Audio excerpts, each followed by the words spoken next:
सच्चिदानंद स्वरूपाय विश्व उत्पत्त्यादि हेतवे तापत्रय विनाशाय श्री कृष्णाय वयं नुमः। प्रिय आत्मन, सुख और दुख दोनों ही एक ही सिक्के के दो पहलू हैं। ना तो सुख अलग है और ना दुख अलग है, या यूं कह दो सुखों का अभाव दुख है और दुखों का अभाव ही सुख है। सुख थोड़ा सा ज्यादा हो जाए तो मनुष्य दुख से उऋण हो जाता है, और दुख थोड़ा ज्यादा हो जाए तो मनुष्य दुखी हो जाता है। फिर आप भगवान बुद्ध कहते हैं, यदि दुख से निवृत्त होना चाहते हो, दुखों के पार जाना चाहते हो, तो हमें दुख के कारणों को समझना पड़ेगा। लोग ये चर्चा तो करते हैं कि मैं दुखी हूं, किंतु दुख से निवृत्त होने के लिए हमें दुख के कारण में जाना पड़ेगा।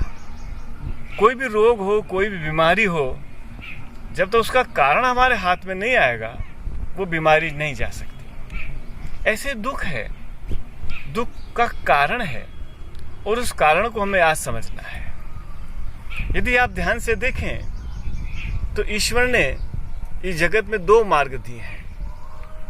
एक सुख की ओर जाता है, एक दुख की ओर जाता है।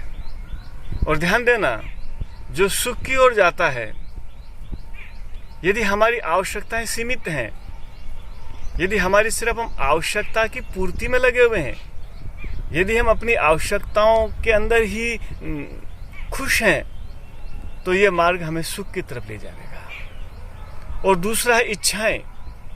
यदि हम इच्छाओं के पीछे दौड़ेंगे, हम कामनाओं के पीछे दौड़ेंगे, तो फिर ये जो मार्ग है ना, और इच्छाएं कभी पूरी नहीं होती। ईश्वर सबकी आवश्यकता पूरी करता है, आवश्यकता भर तो ईश्वर देता है, लेकिन इच्छाएं अनंत हैं, और इच्छाओं की पूर्ति के लिए मनुष्य जब इस जीवन यात्रा पे चलता है तो दुखी हो जाता है।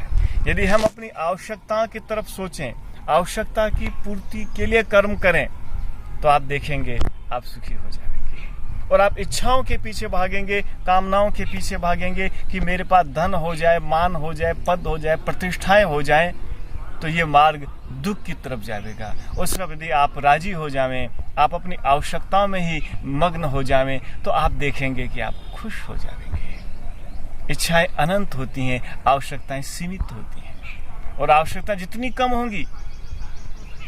एक राजा था, उसको नींद नहीं आती थी, और उसका एक नौकर था जो झोपड़ी में रहता था। वो बड़े आनंद के साथ सोता था। रोज सुबह जब राजा और नौकर मिलते, तो नौकर के प्रसन्न चेहरे को देख के राजा हमेशा सोचता, इसके पास ठीक से झोपड़ी भी नहीं है, खाने को भी नहीं है, पहनने को भी नहीं है, लेकिन ये बड़ा खुश रहता है, और मेरे पास सब कुछ है तो भी मैं दुखी रहता हूं। उसने नौकर से कहा कि तेरे सुख का कारण क्या है? उसने कहा, मेरे पास संसार के मेरे पास इच्छाएं नहीं है, इसलिए मैं सुखी हूं। राजन, यदि आप सुखी होना चाहते हो तो ऐसा करो, एक दिन मेरी झोपड़ी में आके सो जाओ। और एक दिन राजा वास्तव में उस गरीब नौकर की झोपड़ी में सोया, जहां पे वास्तव में आडंबर नहीं था, माया नहीं थी, जहां सुंदर गद्दे नहीं थे, जहां ऐश्वर्य नहीं था। और राजा जब पहली बार उस झोपड़ी में सोया, उस अभाव में सोया, उस कमी में सोया, और राजा का भाव छोड़ करके सोया, आज राजा को बड़ी सुंदर नींद आई। राजा समझ गया दुख का जो कारण है, क्योंकि जब जब हम वासनाओं के पीछे, इच्छाओं के पीछे, कामनाओं के पीछे दौड़ते रहेंगे, तब तक हम कभी सुखी नहीं हो पाएंगे। और जब हम रुक जावेंगे, ठहर जावेंगे, संतुष्ट हो जावेंगे, और अपनी सिर्फ आवश्यकता भर कर्म करेंगे, और बाकी का समय हम प्रकृति में देना शुरू करेंगे, तो आप देखेंगे हम सुखी होते चले जाएंगे। इसलिए आवश्यकता भर हम सबके पास हो, और इच्छाएं कभी पूरी नहीं होंगी।